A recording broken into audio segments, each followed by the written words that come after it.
Good morning everyone. Good morning class. Online class audible visible.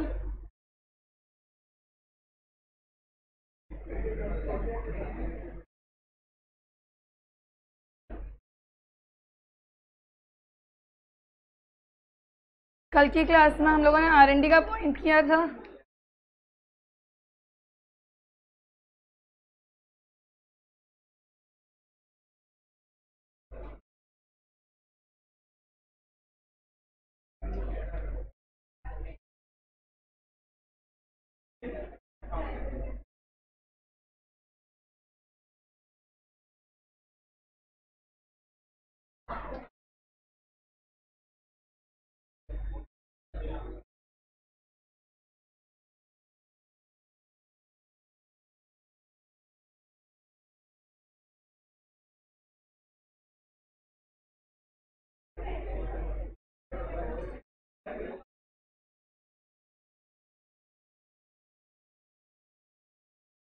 Light गई हुई है क्या?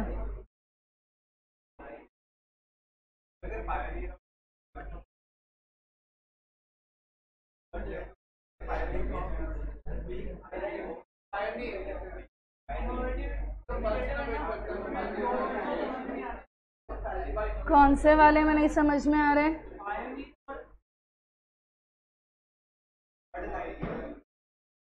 आ रहे हैं उस पॉइंट पे।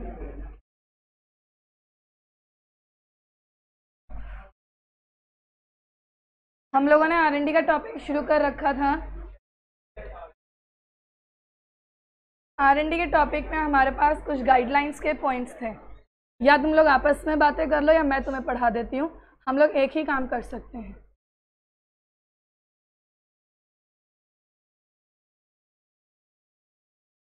तुम लोग क्लास में कितना ही समझा दो ये बात कि टीचर के आने के बाद में आपस में बातें मत किया करो।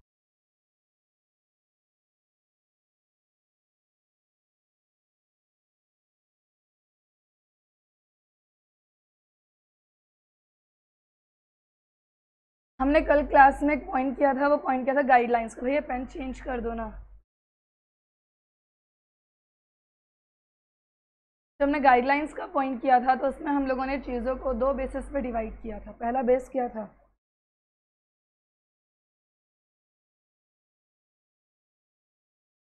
पहला बेस क्या था? ऐसे तुम्हारे मुझसे 100 बातें निकलेंगी, फिर कुछ पूछ लेगा तो तुम्हें बोलना नहीं है।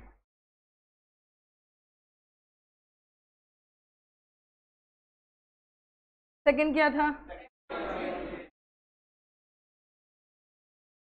अगर मार्केट भी फास्ट रेट पे है और टेक्नोलॉजी भी फास्ट है तो क्या करोगे? मार्केट अगर स्लो रेट पे चल रहा है और टेक्नोलॉजी फास्ट पे चल रहा है तब दोनों ही अगर स्लो चल रहे हैं तो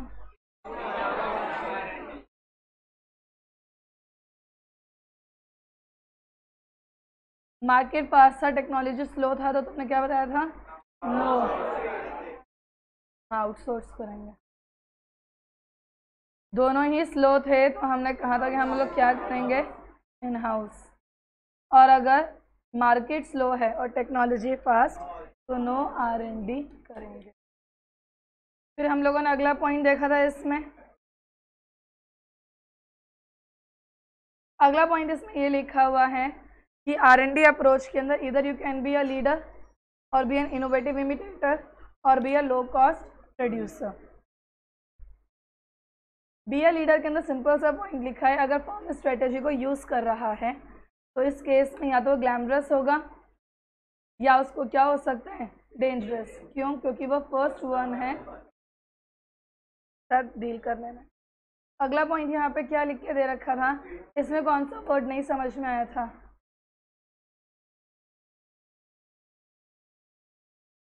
सेकेंड अप्रोच में ये वाला पॉइंट लिखा हुआ है कि आप यहाँ पे इनोवेटिव तरीके से इमिटेट करोगे। हमने एग्जांपल दिया था इसका कि हम फ्रंट से बैक में लेकर गए थे, तो हमने कॉपी तो किया था लेकिन कुछ अलग तरीके से। दस minimizing the risk and the cost of startup. तो इस अप्रोच की वजह से बेसिकली जो आपका यहाँ पे इस वर्ड का मतलब क्या था,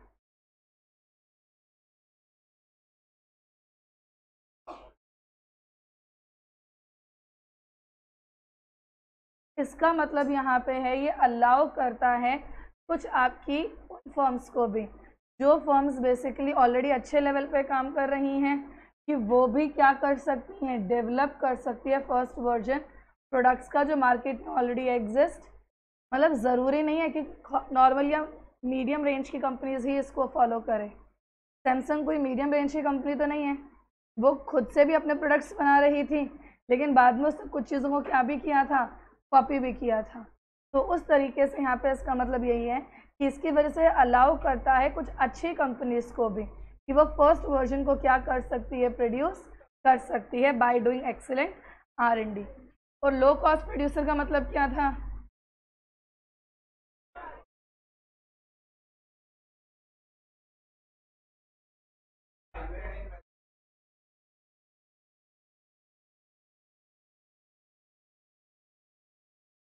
इसका मतलब ये है कि जो आपकी ये वाली फर्म्स हैं ना, फिर वो क्या करती हैं बेसिकली, जो 100% कॉपी पेस्ट, फिर वो सिमिलर प्रोडक्ट को 100% क्या कर लेंगी, कॉपी कर लेंगी।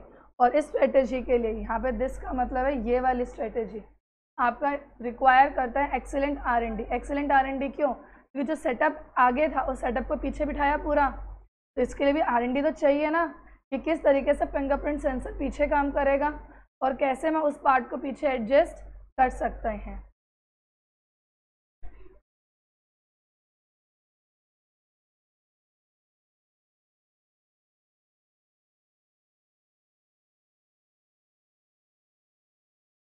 अलाउ मतलब ये एंटेल का मतलब होता है बेसिकली एनकरेज करना या किसी चीज़ को सपोर्ट में लेके चलना।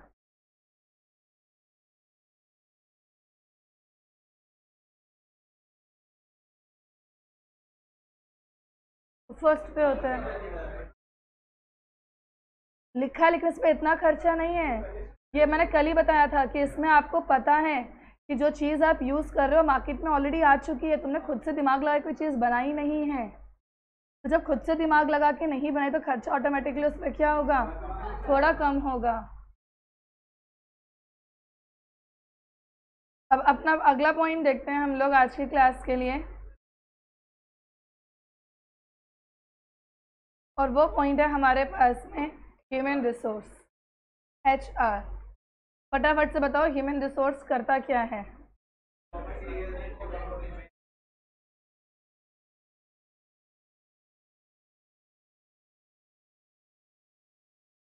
ट्रेनिंग प्रोवाइड करवाता है, रिक्रूटमेंट का काम करवाता है, स्टाफ से रिलेटेड और कौन कौन से काम होते हैं, ये इंश्योर करना कि जो ऑर्गेनाइजेशन का स्टाफ है और जो आपकी ऑर्गेनाइजेशन है they both must be in same direction, दोनों ऑर्गेनाइजेशन के बेनिफिट के लिए काम करने चाहिए। और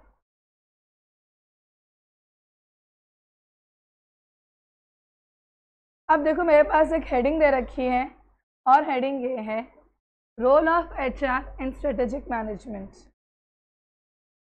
और फिर एक हेडिंग हम लोगों को ये दे रखी है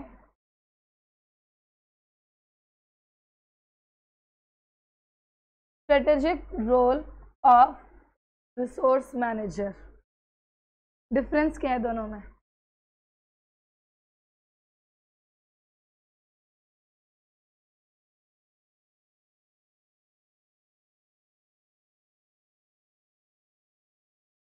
वहाँ एचआर मैनेजमेंट की बात हो रही है।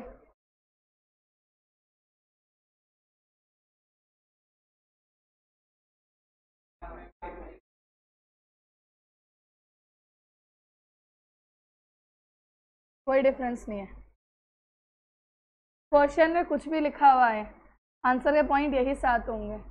चाहे strategic role of human resource manager पूछें या role of human resource management in strategic management पूछ लें, दोनों केसेस में सजेस्टेड में आंसर में यही पॉइंट्स होते हैं। यहाँ पॉइंट और पैराग्राफ में बात समझाई है, वहाँ डायरेक्टली स्ट्रेट फॉरवर्ड बात समझाई गई है। मतलब वहाँ इंट्रोडक्शन में इन्हीं बातों को क्या करा है, एक समरी के तौर पे लिखा हुआ है और नीचे प्रॉपर फॉर्मेट में उन्हीं बातों को लिखा हुआ है। तो रोल और एचआर ये शब्द मिलते ही आंसर में यही 7 पॉइंट्स हैं, कोई फर्क नहीं है। अब मैम पूछा क्यों? अगर डायरेक्टली बता देते तो याद नहीं रहता ना, अब याद रहेगा कि कोई फर्क नहीं है। 5 नंबर में होगा तो 5 पॉइंट्स, सेफ साइड चाहो तो 6 लिख के आ जाना, लेकिन कंसीडर पहले 5 पॉइंट्स ही होते हैं। एचआर के बारे में क्या लिखा है, एचआर करता क्या है, पहला पैराग्राफ रीड करो जरा।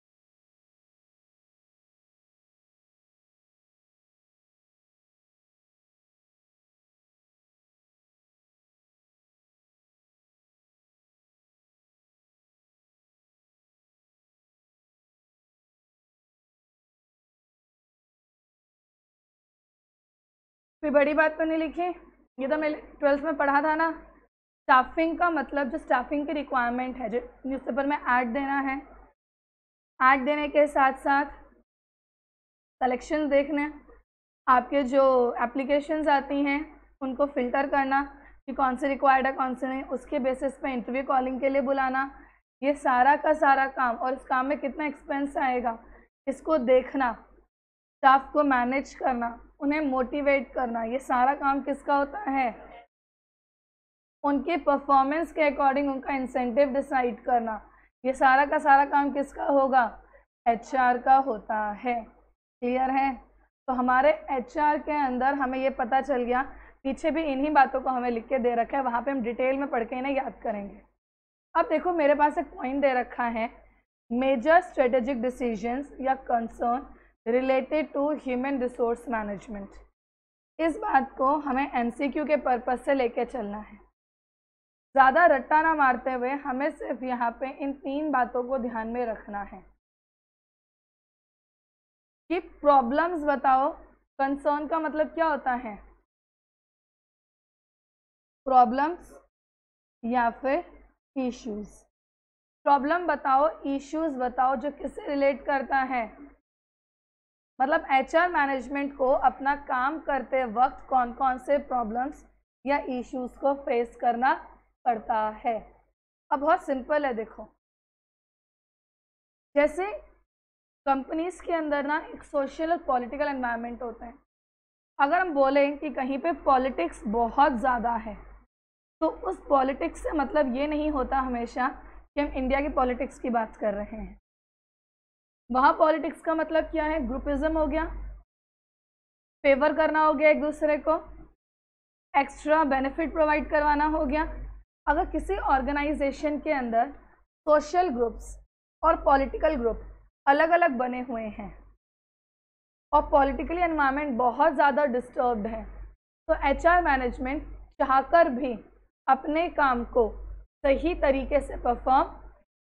अब एक बात बताओ, कंपनी में अप्रोच के थ्रू ही रिक्रूटमेंट हो रही है, तो क्या एचआर मैनेजमेंट का जो प्रोसेस है वो उस प्रोसेस को फॉलो करके रिक्रूटमेंट कर सकते हैं? नहीं कर सकते। तो अगर किसी भी ऑर्गेनाइजेशन का पॉलिटिकल या सोशल स्ट्रक्चर डिस्टर्ब है, तो ऐसे ऑर्गेनाइजेशन में एचआर मैनेजमेंट अपना काम नहीं कर सकता, क्योंकि वहाँ पे सोशली और पॉलिटिकली चीज़ों को फेवर। अगला पॉइंट, इंडिविजुअल के स्किल्स कुछ और है और आपने उसे अपॉइंट किसी और फील्ड के लिए कर रखा है। एक बीटेक करे हुए पर्सन को आपने अपॉइंट कर रखा है अकाउंट्स डिपार्टमेंट में, तो एचआर कुछ कर सकता है? फेल हो गए हो मैच करने में इंडिविजुअल के एप्टीट्यूड। एप्टीट्यूड मतलब क्या होता है? With implementation task. समझ में आई दूसरी प्रॉब्लम? तीसरा प्रॉब्लम, टॉप मैनेजमेंट सपोर्ट ही नहीं करता। एचआर ने अगर इंसेंटिव कैलकुलेट किया, परफॉर्मेंस को इवैल्यूएट किया, तो टॉप मैनेजमेंट ने अपनी रिक्वायरमेंट के बेसिस पे चीज़ों को क्या कर दिया? चेंज। तो टॉप मैनेजमेंट की वजह से एचआर मैनेजमेंट कभी भी अपना काम ढंग से परफॉर्म। तो हमारे पास कितनी प्रॉब्लम्स दे रखी हैं? 3। We have 3 problems which are related to human resource. और वो 3 प्रॉब्लम क्या है? पहला पॉइंट डिस्ट्रप्शन है सोशल एंड पॉलिटिकल स्ट्रक्चर में। दूसरा point failure to match individual. और थर्ड प्रॉब्लम क्या है? इनएडिक्वेट। तो हमारे पास में कितनी प्रॉब्लम्स लिख के दे रखी हैं? यहाँ पे 3 प्रॉब्लम्स लिख के दे रखी। ये पेन से मैं ही परेशान हूँ, सारे टीचर्स परेशान।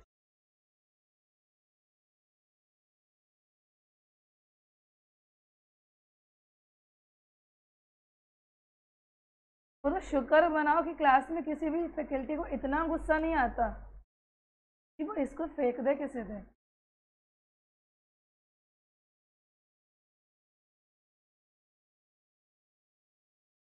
हाँ, हर को होता तो ये अभी तक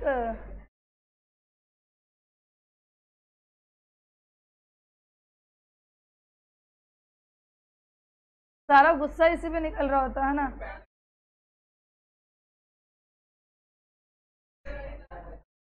बगल वाले पेन का यहाँ चल जाएगा, कुछ कनेक्शन तो नहीं है ना इन दोनों एपिक पेन का और इसका, है ना? तो करते क्यों नहीं हो ये काम फिर?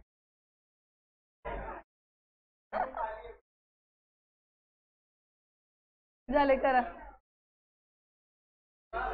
अरे एक बार तो लेकर आ जा, बाद में देख लेंगे क्या करना है।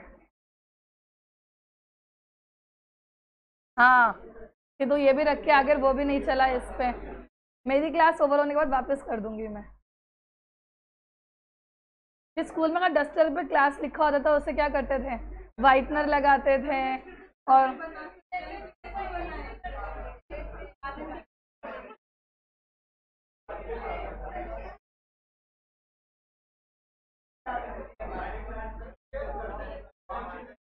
जिंदगी ना स्कूल तक ही अच्छी होती है।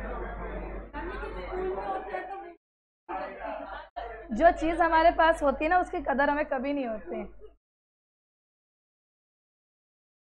कहते रहे जो चीज़ हमारे पास होती है उसकी कदर हमें कभी नहीं होती। ये ह्यूमन बिहेवियर है। हम लोगों की आदत होती है कि जो चीज़ हमारे पास होगी वो चीज़ हम लोगों को कभी भी पसंद नहीं आएगी। पार्टी तो तुम लोगों को देनी चाहिए। सोचो कितनी बार फैकल्टीज को गुस्सा इस पे आता होगा। अब ये तो नॉन लिविंग थिंग है, इसे बोलकर क्या फ़ायदा? डांट तुम्हें पड़ती होगी। तो पार्टी तो तुम लोगों को देनी चाहिए कि चलो डांट सुनने की।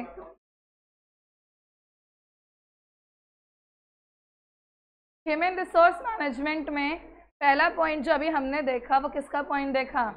कंसर्न्स, इश्यूज या प्रॉब्लम्स रिलेटेड टू एचआर। कितने पॉइंट्स लिखे हुए हैं? पहला point disruption of political and social structure. अगला मिसमैच होना ऑफ इंडिविजुअल एप्टीट्यूड विथ किसके साथ?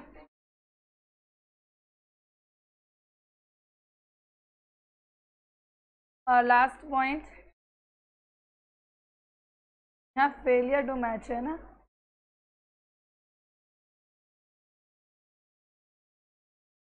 inadequate,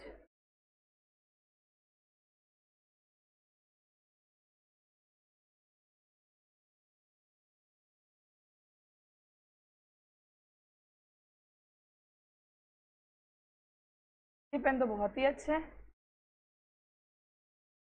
बड़े दिनों बाद मतलब अच्छा पेन हाथ में आया है।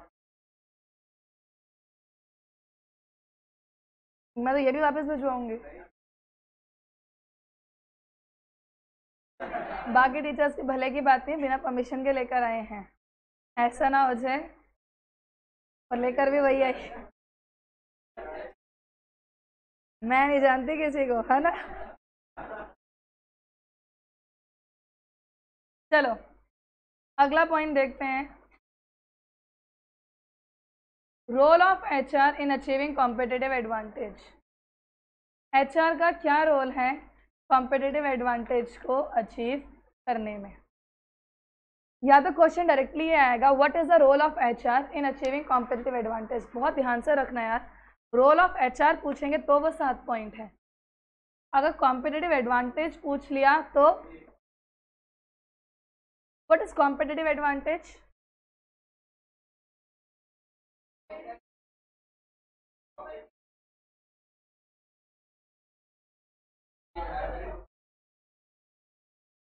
जब तुम्हारी फर्म प्रॉफिट ज़्यादा अर्न कर रही है as compare to average firm of the industry, उसे हम क्या बोलते थे? Competitive advantage. इन्होंने बोला है कि एचआर कैसे कंट्रीब्यूट करता है कॉम्पिटिटिव एडवांटेज। कॉम्पिटिटिव एडवांटेज जब हम गेन करते हैं तो हमारे पास में कोर कॉम्पिटेंस होता था। कोर कॉम्पिटेंस का मतलब होता था कुछ क्या बनाना, which is not served by others, कुछ यूनिक बनाना जो दूसरे लोग प्रोवाइड, जिसकी वजह से आपको क्या मिल रहा था। तब हमने ये भी देखा था कि कहीं ना कहीं एचआर मैनेजमेंट भी यूनिक अगर है तो आपको बेनिफिट। अब एचआर मैनेजमेंट अगर अपना बेस्ट काम करेगा तभी तुम्हें एडवांटेज मिलेगा। तो एचआर मैनेजमेंट कैसे एचआर मैनेजमेंट कंपनी के एम्प्लॉयज से इतना अच्छा काम करवाए कि आपको क्या गेन हो जाए, कंपनी के एम्प्लॉयज़ के लिए आप ऐसा क्या करो कि आपको एक कॉम्पिटिटिव एडवांटेज रिसीव हो। या तो क्वेश्चन ये पूछेंगे, what is the role of HR to influence competitive advantage, या तुमसे ये पूछेंगे एक ऑर्गेनाइजेशन का recruitment, selection, training, performance appraisal and compensation practice strong influence करता है एम्प्लॉय के कॉम्पिटेंस पे, फुल स्टॉप। या तुमसे ये पूछ सकते हैं, what factors can have strong influence on employee competence. आज तक 3 तरीके से क्वेश्चन आया है ये। पहला तरीका क्या था? डायरेक्ट हेडिंग कि रोल बताओ एचआर का इन अचीविंग द कोर, या फिर तुमसे ऐसे पूछ लेंगे कि ये तरीके किस तरीके से हेल्प कर सकते हैं, या तुमसे पूछेंगे कौन से फैक्टर्स का स्ट्रॉन्ग इम्पैक्ट होता है। अगर डिस्कस करने वाली स्टेटमेंट आती है तो बहुत अच्छी बात है, क्योंकि डिस्कस करने वाली स्टेटमेंट में आपकी जो हेडिंग्स हैं वो लिखी हुई हैं तो आंसर पहचानने में इतनी दिक्कत नहीं होगी। कई बार अपने साथ ये होता है, हमें क्वेश्चन तो आंसर आता होता है, क्वेश्चन नहीं पता होता, फिर कोई एक आधा दोस्त बता देता है यार ये तो हमें आता था। ये दिक्कत आपको बहुत ज़्यादा फेस करने को मिलेगी अगर क्वेश्चंस की प्रैक्टिस नहीं करोगे तो। अब देखो मेरे पास में निमोनिक है कार्ट। क्या है mnemonic? Compensation, appraisal, CART cart, compensation, appraisal, recruitment, training. सबसे पहला फैक्टर या एलिमेंट को समझने की कोशिश करते हैं। वर्ड या तो फैक्टर बोलेंगे या एलिमेंट बोलेंगे। पहला एलिमेंट समझने की कोशिश करते हैं, वो है कॉम्पनसेशन। तुम लोग खुद मुझे एक बात बताओ, अगर तुम अपने एम्प्लॉय को अच्छा कॉम्पनसेशन देते हो, कॉम्पनसेशन मतलब सैलरी, वर्क्स, अलाउंसेस बहुत अच्छे दे रहे हो तो एम्प्लॉय अच्छा काम करेगा। एम्प्लॉय अच्छा काम करेगा तो ऑटोमेटिकली उसका कॉम्पिटेंस लेवल, और इसका फ़ायदा किसको मिलेगा? फर्म को मिलेगा। अगर तुम अपने एम्प्लॉय से काम ज़्यादा करवा रहे हो और पैसे कम दे रहे हो तो वो काम कर तो देगा पर अच्छे से, ऐसे वो रद्द पीटने वाली चीज़ हो जाती है ना, वो वैसे करेगा जिससे कंपनी को कभी भी फ़ायदा और कंपनी के कॉम्पिटिटिव एडवांटेज गेन नहीं कर पाएगा। तो बहुत ज़रूरी है कि आप अपने एम्प्लॉय को अच्छी सैलरी दो। सिर्फ अच्छी सैलरी मत दो, उसे अपने कॉम्पिटिटर से ज़्यादा सैलरी दो, वरना अगर कॉम्पिटिटर ने 10-15 हज़ार भी बढ़ा दिए तो स्विच कर देगा, क्योंकि हमें तो करियर डेवलपमेंट चाहिए, तुम नहीं तो कोई और से पैसे मिलेंगे, हमें तो काम करने से मतलब है। कोई ये काम नहीं करेगा तो कोई और काम करके देगा। इसलिए यहाँ पे 2 बातें लिखी है। पहली बात तो लिखी है कॉम्पिटेंस को बढ़ा सकते हो ऑफर करके अच्छा पे और अच्छा बेनिफिट पैकेज। दूसरी बात, लेकिन ये ज़्यादा अट्रैक्टिव होना चाहिए। किससे? एक एम्प्लॉय को अट्रैक्ट करने के लिए अच्छी सैलरी पे करना ज़रूरी है, बट उसे लॉन्ग टर्म रिटेन करने के लिए, रिटेन मतलब लंबे समय तक तुम्हारे साथ रखने के लिए अच्छा पैकेज कॉम्पिटिटर से ज़्यादा होना ज़रूरी है। समझ में आया? अच्छी सैलरी देकर एक बार तुम अट्रैक्ट तो कर लोगे, लेकिन रिटेन करने के लिए कॉम्पिटिटर से ज़्यादा अच्छा पैकेज पे करना पड़ेगा।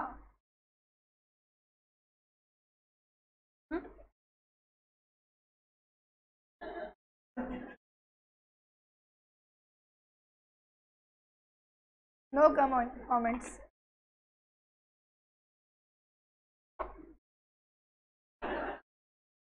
हम तो यही है जब से एमसीसी में है।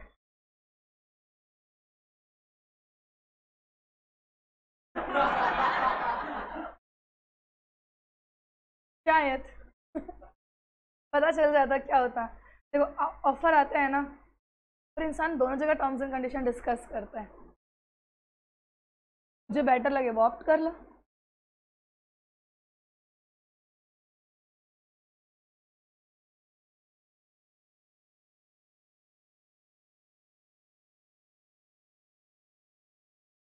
बेनिफिट्स बहुत सारे देखने पड़ते हैं, गली के उस पार तो रहते हो, पास के बाद सुबह उठकर आ जाते हो।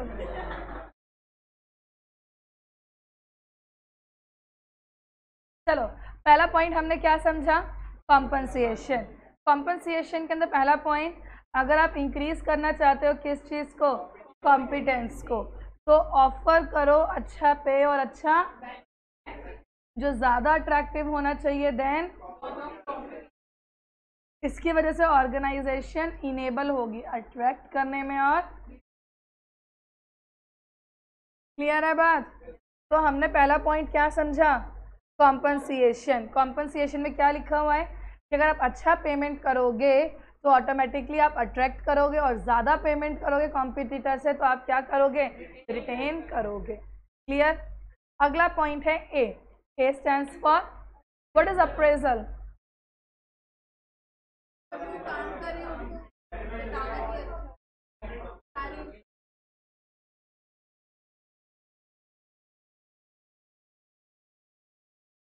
वो अप्रेजल नहीं, वो प्रेज होता है। यहाँ पे अप्रेजल का मतलब कुछ और है, एग्जामिन करना, वीकनेस की पहचान करना। इसने सही बात बताई बिल्कुल,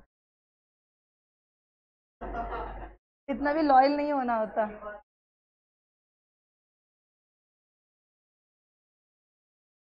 चलो कोई बात नहीं। अप्रेजल मतलब होता है एग्जामिनेशन ऑफ परफॉर्मेंस। एक बात सोचो, आपको अपने एम्प्लॉय की परफॉर्मेंस को हर कुछ टाइम में एग्जामिन करते रहना चाहिए, क्योंकि कभी कभी ऐसा हो सकता है कि एम्प्लॉय की परफॉर्मेंस ख़राब जाने लग जाए, और इसके बहुत सारे रीजंस हो सकते हैं। या वर्क प्रेशर बढ़ गया, या इमोशनल प्रेशर बढ़ गया, due to any reason employee की परफॉर्मेंस ख़राब हो सकती है। तो ऐसे केस में आपको एम्प्लॉय को ट्रेनिंग देनी पड़ेगी। ऐसा हो सकता है कंपनी में नया सॉफ्टवेयर लेकर आए तो एम्प्लॉय हैंडल नहीं कर पा रहा, जिसकी वजह से परफॉर्मेंस क्या हो रही है, तो आपको उस एम्प्लॉय को सॉफ्टवेयर की क्या देनी चाहिए? ट्रेनिंग देनी चाहिए, ताकि वो सॉफ्टवेयर ढंग से परफॉर्म कर सके, उसके साथ काम। सेकेंड पॉइंट इसके अंदर क्या आता है, अगर कोई इमोशनल प्रॉब्लम है जिसकी वजह से वो काम नहीं कर पाए तो उसे प्रॉपर काउंसलिंग प्रोवाइड करवाओ, ताकि वो उस प्रॉब्लम से क्या हो सके? बाहर आ सके। तो अप्रेजल में 2 ही बातें लिखी हुई हैं। पहली बात क्या लिखी हुई है इसके अंदर कि आपको परफॉर्मेंस को क्या करना है, अप्रेजल मतलब एग्जामिन करना है, ताकि आप आइडेंटिफाई कर सको किसी भी तरीके की परफॉर्मेंस में डेफिशिएंसी को। डेफिशिएंसी मतलब कमियों को। एक्सपीरियंस्ड बाय द एम्प्लॉय किसकी वजह से, ड्यू टू लैक ऑफ। एक बार डेफिशिएंसी आपने क्या कर ली, उसको आप सॉल्व कर सकते हो थ्रू काउंसलिंग, कोचिंग और जो भी सिचुएशन है। ट्रेनिंग के थ्रू सॉल्व हो सकती है तो ट्रेनिंग प्रोवाइड करवाओ, काउंसलिंग के थ्रू सॉल्व होती है तो काउंसलिंग प्रोवाइड करवाओ। क्लियर है? तो हम लोगों ने ए समझा और सी समझा। और ए सी क्या था, कॉम्पनसेशन का मतलब इंक्रीज करना है किस चीज़ को, competence of the workforce by offering better packages which is more attractive than your. ये इनेबल करेगा ऑर्गेनाइजेशन को क्या करने में। अगला पॉइंट क्या है, अप्रेजल ऑफ परफॉर्मेंस को अप्रेज करना मतलब आइडेंटिफाई करना डेफिशिएंसीज को which can be due to lack of. Deficiencies एक बार आइडेंटिफाई हो गया, उन्हें सॉल्व किसके थ्रू कर सकते हो, काउंसलिंग, कोचिंग्स और ट्रेनिंग के थ्रू सॉल्व कर सकते हैं। कॉम्पिटेंस मतलब स्किल्स हुआ। अगला पॉइंट क्या है, R. R stands for recruitment.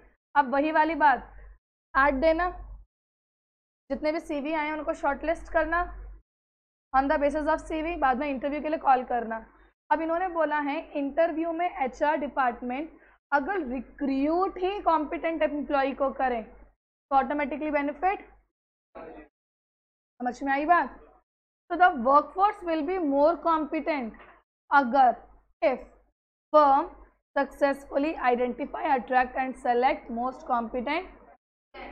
सिर्फ उन्हीं एप्लीकेंट्स को रिक्रूट करो जो पहले से ही क्या हैं, तो ऑटोमेटिकली कंपनी को बेनिफिट मिलेगा ही मिलेगा। कितने पॉइंट्स देखें, 3। सी स्टैंड्स फॉर कॉम्पनसेशन मतलब increase the to increase the competence, हमें इंक्रीज करना है पे को और बेनिफिट पैकेज को which should be more attractive than the, ताकि ये इनेबल करेगा कंपनी को क्या करने में, अट्रैक्ट और रिटेन करने में। ए स्टैंड्स फॉर अप्रेजल मतलब एग्जामिनेशन ऑफ परफॉर्मेंस, ताकि तुम आइडेंटिफाई कर सको डेफिशिएंसीज को और उन्हें सॉल्व कर सकते हो कैसे। अगला पॉइंट क्या है, रिक्रूटमेंट। अगर फर्म रिक्रूट ही कॉम्पिटेंट एप्लीकेंट को करेगी तो ऑटोमेटिकली। लास्ट पॉइंट, एम्प्लॉय को टाइम टू टाइम क्या देते जाओ ताकि वो अपना काम efficiently perform. Workforce will be more competent अगर employees are well trained to perform their job. अगर उन्हें प्रॉपर ट्रेनिंग दोगे अपने काम को परफॉर्म करने के लिए तो वर्कफोर्स ऑटोमेटिकली ज़्यादा कॉम्पिटेंट हो जाएगा। तो हमारे पास में एम्प्लॉय के कॉम्पिटेंस को इंक्रीज करने की कितनी बातें लिख के दे रखी हैं, 4। कौन से पॉइंट है, सी आर सी, वो कौन से हैं,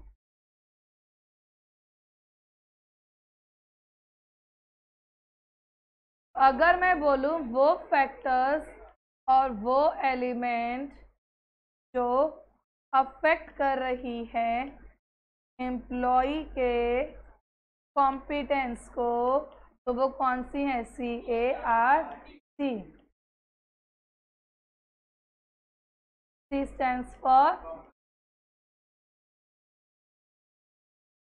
ए स्टैंड्स फॉर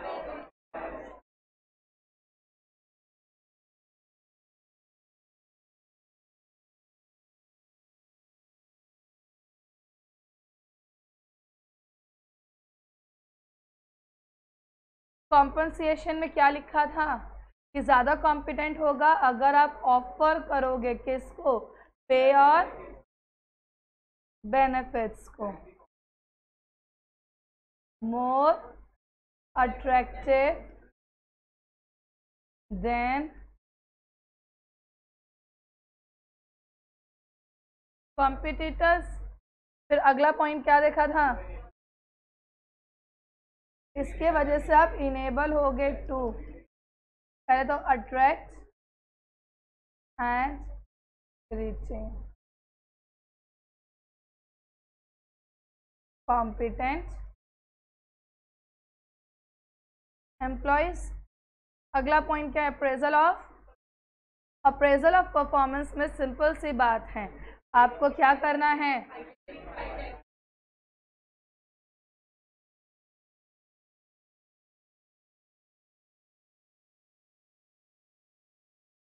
परफॉर्मेंस डेफिशिएंसी और once identified solve through coaching, training, counselling. अगला पॉइंट क्या है? अगर firm select, identify,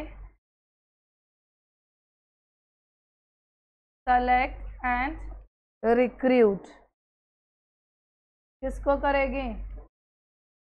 competent applicant को। तो ऑटोमेटिकली उनके पास में अच्छा एम्प्लॉय आएगा। और last point, if firm train employees to perform their job properly। Simple से 3 पॉइंट्स थे। कौन कौन से थे? हाँ 4।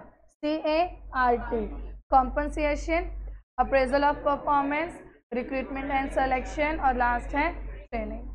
क्लियर है? CART। कोचिंग और ट्रेनिंग के अंदर, जैसे ट्रेनिंग ना हम प्रैक्टिकल अप्रोच में बोलते हैं, और कोचिंग जो है बेसिकली थ्योरेटिकल अप्रोच में आ जाता है। प्रैक्टिकल ये होता कि जब हम तुम लोगों को चीज़ें जो हैं बेसिकली प्रैक्टिकल अप्रोच के साथ या प्रैक्टिकल टेक्नोलॉजी के साथ समझाते हैं। जैसे आर्टिकल शिप है वो ट्रेनिंग है, ये है वो कोचिंग है। क्लियर है इतनी सी बात? पक्का? अब आ गया हमारे पास में strategic management, strategic human resource management. इसे फटाफट से पहला पैराग्राफ रीड करो। सिर्फ रीड करने के पर्पज से पहला पैराग्राफ, और कुछ नहीं है। रीड करो फर्स्ट पैराग्राफ क्या लिखा है। ये रीड करने वाला काम क्लास में ही कर लो फटाफट से।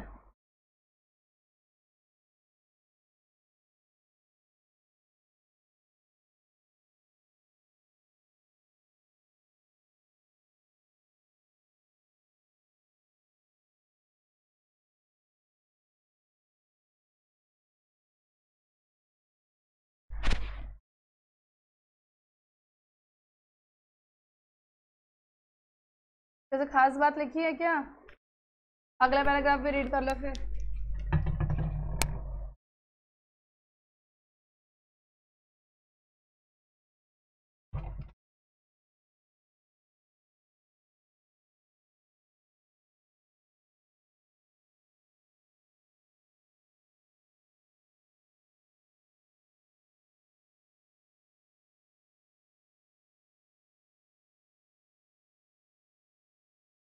हो गया दोनों पैराग्राफ रीड?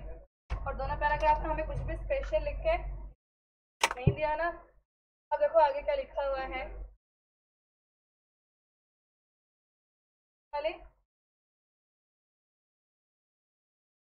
फिट मतलब होता है मैच।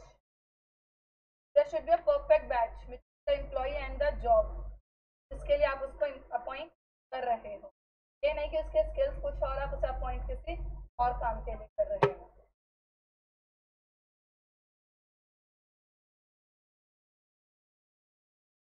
सपोज इसका मतलब होता है किसी चीज को हम पहले से ही सपोज करके चलते हैं, अजम्पशंस। एक अप्रोच मतलब होनी चाहिए एचआर फंक्शन के और ओवरऑल बिजनेस फंक्शन के। मतलब जो मेरा ओवरऑल बिजनेस का फंक्शन है और जो एचआर है, दे शुड गो टुगेदर। पूरा एचआर। अब देखो हमारे पास यहाँ पे 3 पॉइंट्स लिख के दे रखे हैं। Human resource management practices of an organization. may be important source of competitive advantage। इस चीज के लिए 3 फोकस करना है। ऊपर हमने जो बात कही थी वो ये कही थी एम्प्लॉई के अंदर आप कॉम्पिटेंस कैसे बढ़ा सकते। यहाँ पे ह्यूमन रिसोर्स के प्रैक्टिसेस की बात करी है, उसके थ्रू आप कॉम्पिटिटिव एडवांटेज कैसे गेन कर सकते हो। जैसे डिफरेंस अगर बोला जाए कि एम्प्लॉय के अंदर कॉम्पिटेंस को इंक्रीज करना है तब CART है, और जब ये बोला जाए कि किस तरीके से HR मैनेजर अपने प्रैक्टिसेस को बेटर कर रहा है। HR के पास सिर्फ 3 प्रैक्टिस होती है, प्री सिलेक्शन, सिलेक्शन और प्री सिलेक्शन। जब आप एडवर्टाइजमेंट देते हो, सिलेक्शन कौन सा प्रोसेस है। कंपनी में आपने देखा कि अच्छा मुझे 2 अकाउंट्स डिपार्टमेंट में लोगों की और जरूरत है, फिर आपने प्लान किया कि इनको रिक्रूटमेंट करनी है, कौन सा प्रोसेस हुआ, आपने ऐड दे दिया। तो प्री सिलेक्शन के अंदर कौन सा काम आता है, प्री सिलेक्शन में रिसोर्स प्लानिंग और जॉब एनालिसिस की 2 लोगों की आवश्यकता है। सिलेक्शन प्रोसेस वही वाला प्रोसेस हो गया जहां पर आप क्या करते हो, एम्प्लॉय को सेलेक्ट करते हो। तो सिलेक्शन प्रोसेस पूरा नहीं लिख के देना, ये लिखे हैं ये वो प्रैक्टिसेस है जहां पे ऑर्गेनाइजेशन क्या करेगा, एम्प्लॉय को सेलेक्ट करेगा। Selection practices meant to staff various positions in the organization। या staff का मतलब क्या है, रिक्रूट करना। ये वो प्रोसेस है जहाँ पे आप स्टाफ करोगे, रिक्रूट करोगे अलग अलग पोजीशंस के लिए लोगों को। और लास्ट क्या है, पोस्ट सिलेक्शन। अब एम्प्लॉय का सिलेक्शन हो गया, जॉब पर आ गया, उसे ट्रेनिंग प्रोवाइड करो, परफॉर्मेंस को अप्रेस करो, मोटिवेट करो, अच्छा कॉम्पनसेशन पे करो। ये काम कब करते हैं हम लोग, सिलेक्शन के बाद। तो उसका रट्टा मियाँ नहीं है, हमें बोला है मैनेजमेंट की HR की प्रैक्टिसेस। HR 3 लेवल पे काम करता है, पहला level post selection, pre selection, दूसरा सिलेक्शन और तीसरा पोस्ट सिलेक्शन। जब प्री सिलेक्शन बोला गया तो प्री सिलेक्शन में जॉब को प्लान करना और एनालाइज करना, सिलेक्शन के अंदर स्टाफ करना वेरियस पोजीशंस के लिए, और पोस्ट सिलेक्शन में हम लोग क्या कर रहे हैं, मेंटेन और इम्प्रूव करना परफॉर्मेंस को, ट्रेनिंग प्रोवाइड करना, परफॉर्मेंस को अप्रेजल देना, मोटिवेट करना और कॉम्पनसेट करना। तो HR के प्रैक्टिसेस को 3 लेवल पे बताया गया है, बहुत ध्यान से देखना। कौन से फैक्टर एम्प्लॉय कॉम्पिटेंस को इंक्रीज करते हैं to gain the competitive advantage. जहाँ पे एम्प्लॉय के कॉम्पिटेंस को इंक्रीज करने की बात है वहां है कार्ट, और जहाँ पे HR की प्रैक्टिसेस मतलब HR के स्टेजेस की बात है वहां पर कौन से 3 पॉइंट है, 3, प्री सिलेक्शन, सिलेक्शन और पोस्ट। तो अगर मैं बात कर रही हूँ HR के प्रैक्टिसेस की बात कर रही हूँ, अगर मैं HR प्रैक्टिस की बात कर रही हूँ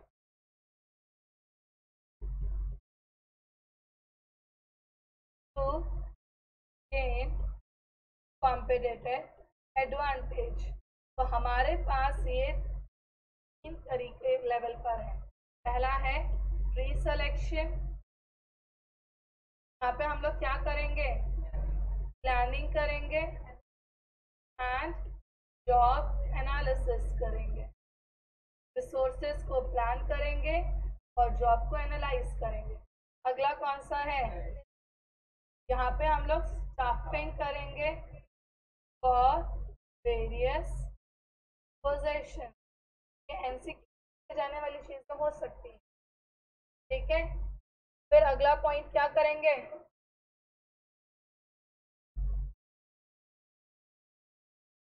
इसमें आप क्या क्या पॉइंट आते हैं, मोटिवेट करना, अप्रेजल ऑफ परफॉर्मेंस करना, कॉम्पनसेशन अच्छा पे करना, ट्रेनिंग देना, डेवलपमेंट करवाना एंड सो ऑन। अब देखो मैंने तुमसे पूछा which of the following is not part of employee competence gain competitive advantage, compensation, training, appraisal of performance, pre selection. समझ में आई, इस तरीके से भी क्वेश्चन हम जा सकता है, नोट डाउन करो फटाफट।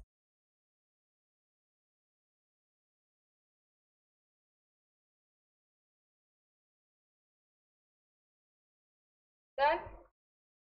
तो आज की क्लास में हम लोगों ने क्या क्या चीजें पढ़ी हैं, पहला पॉइंट एचआर के अंदर इश्यूज देखे थे, 3 तो वो कौन से थे? देन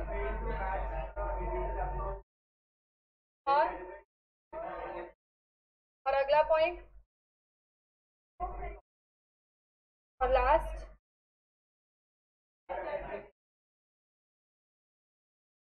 क्लियर है। अब लास्ट टॉपिक बचा है इस एचआर का, वो है स्ट्रेटेजिक रोल, जो कल की क्लास में देखेंगे। हमारे पास में कितने फंक्शंस दे रखे हैं? 6 है ना, 6 फंक्शंस हैं टोटल। वो प्रोडक्शन और लॉजिस्टिक एक में ही है।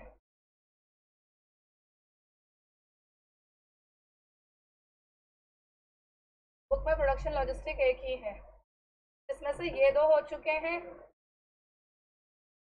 कल की क्लास में ये वाला भी शुरू करेंगे। 5 है ना,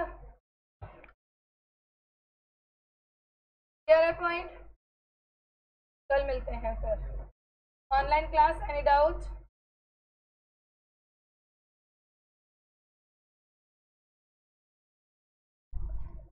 वन नोट शो कर रही हूँ। निश्चय क्वेश्चन किस तरीके से आ सकता है वो एक बार बता दे, कौन से वाला क्वेश्चन निश्चय?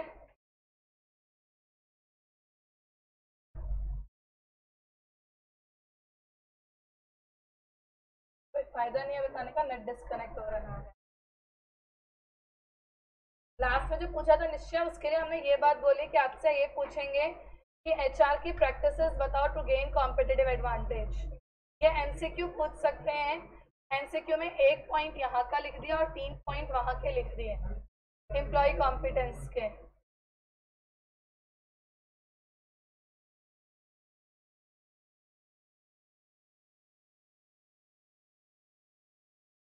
कोमल वन नोट ये वाला देख लिया? बच्चों को पुराना भी देखना है।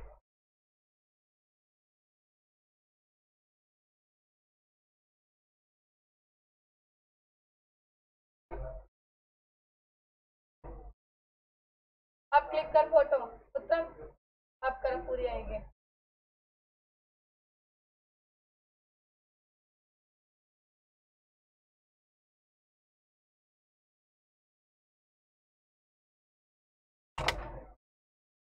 ये पेन ना,